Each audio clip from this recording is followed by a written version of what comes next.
Y'all, have you ever made a mistake that cost you your job? Hit us up at 866-9-RICKY and tell us about it. So the fallout from Will slapping Chris Rock at the Oscars is now reportedly affecting his work projects, according to The Hollywood Reporter. An action film for Netflix called starring Will Smith, Fast and Loose, is being put on hold.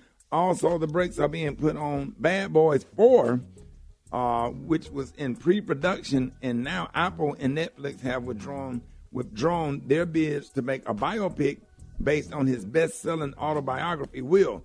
So what about you? Have you ever made a mistake that cost you your job? Hit us up at 866-9-RICKY, 866-9-RICKEY. Gary.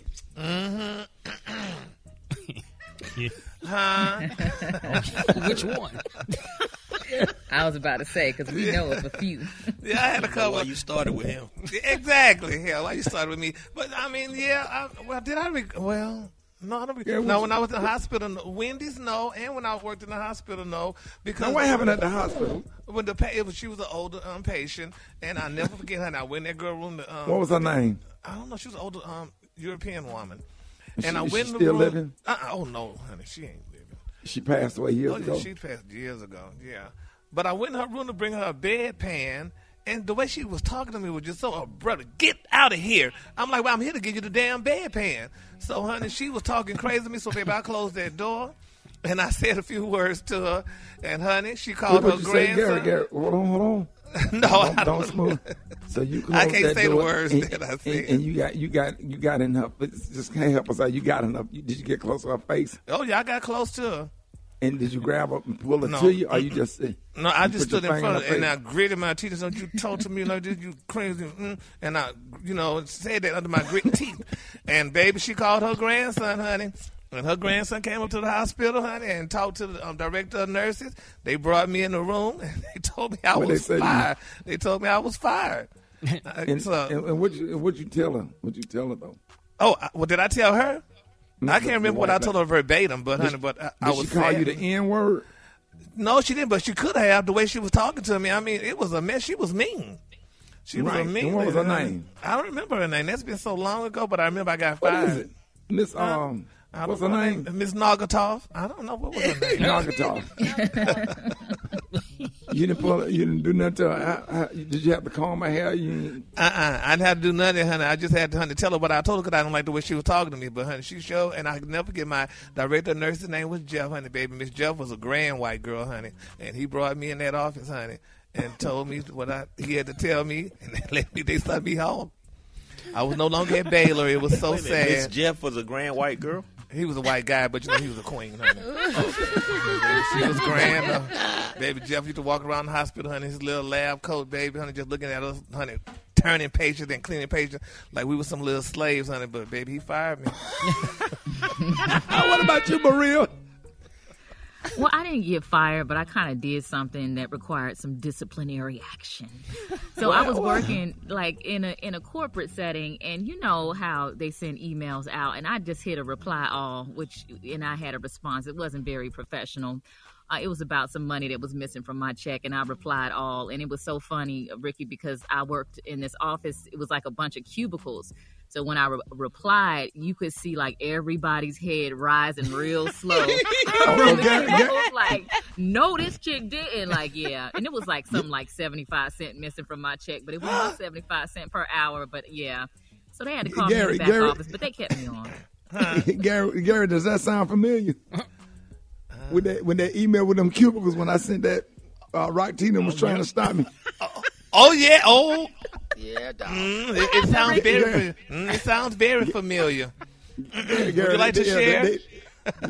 They bought this lady in. We was working at the radio station at 97.9 The Beat. They bought this lady in. She came in cracking the whip. Oh, yes. It was fun at the radio station. You know, I would always get on the intercom on the phone, and she sent out an email or whatever and sent it to everybody. Don't play on it, because we have fun. We had fun. It's a radio station. At the radio station. Yeah, not a radio station. Seemed like you work at an insurance company. Most radio stations, you go in, it's just so it don't feel like a radio station anymore. Like back in the old 95.7 Jams days or the 99 Jams, but stations just don't. It feel like you work at a funeral home office or something, or whatever, because it's so corporate now. But boy, I sure did. I sent it back. Everybody she sent it to, I sent it right back to everybody, and everybody was like, "Ooh, you can't fire me." I said what I said, and then they took me in the conference room. And what happened, Gary? Baby, that honey closed up, and it was the last fight, honey. Remember, Roxy, I'm trying to remember verbatim how it really happened, because they brought us all in, and then they brought the big wigs in eventually. Yep. It wasn't pretty. Yeah, that's right. It wasn't pretty. Man. But it was amazing how you had just got there, and you was a rebellious Negro early. I mean, no, you don't. But you the one hyped me up. So you need to start standing. Now you did. Now Gary, the main one. Hey, you need to start standing up for yourself. You don't let people talk to you and treat you that way. Because I was just trying to be nice to everybody or whatever. But this lady, particular lady, was just she's just really mean. And she was mean, baby. Everybody was scared, honey. They was like, "Oh, except me." See, I'm a comedian, so her face turned all kind of colors. I'm gonna call. What's his name now? You said call him.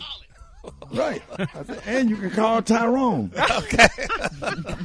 And all the sales reps had their ear to the door, and they were cheering me on because I really was speaking for everybody, because nobody liked her, and that happened, and here we are.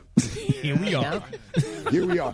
All right, Rock, you got fired from Foot Locker, didn't you? I got fired from Foot Locker. I got fired from. I used to work at this church, right? Right. So what you did out of church? No, we was at a church. We supposed to clean, because it was a private school in the daytime, and of course it was a church on the weekend. So we was cleaning all the classrooms, cleaning all the desks of the classrooms and everything, and then we started playing hide and seek. And I got into my hiding spot and fell asleep. About 6 hours later, they found me. Got you on out of there. Yeah, man. Yeah. Can we talk to you for a second, get up, go home, go to bed. Well, one time for stealing. Well, they said it was stealing. I said it wasn't stealing. No, because my friend would come. I was a cashier. My friend would come through, and I would like slide their stuff over the scanner and just stick it in the bag. Oh, they caught you on camera. And then they caught me one time because I was ringing stuff up, but I wasn't really ringing it up, and I was just like.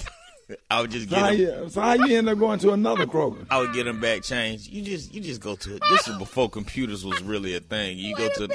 I got fired from the other Kroger. I was working on the stock crew, but my eye wouldn't be stopped when 7 o'clock hit, and half of the stuff still be in boxes, and I was clocking out. And what about the third Kroger? Third Kroger. Why didn't you go from the third Kroger? I was just late all the time. I just couldn't be there on time. Wow. Scanning groceries and giving them money back. Yeah. What you would do is you would fake scan the grocery. It wasn't a scan. You had to ring it up. You just fake like you ring it up, and you get the money. You get them back. They change, but you keep the money. So your register come up short every night. Toilet paper. And got fired. Giving away free Snickers and toilet paper. Pretty much. That's terrible. And Brett, the radio station, this your first job, isn't it? Yeah, well, I had a little job at Merry-Go-Round back in the day. And what happened? I think I put a Carcanine shirt in my jacket. You put a what? A Carcanine T-shirt in my Somebody jacket. put a Carcanine T-shirt in your jacket by mistake. Yeah. Brett, what mall you worked at, Brett? It was the Brickyard Mall in Chicago. And what happened? And I had this big old denim coat with the big sleeves. It was a nice big puffy coat too. It had a lot of room, and you could put anything in them sleeves. And hey, Brett, when them Carcanine coats was going for?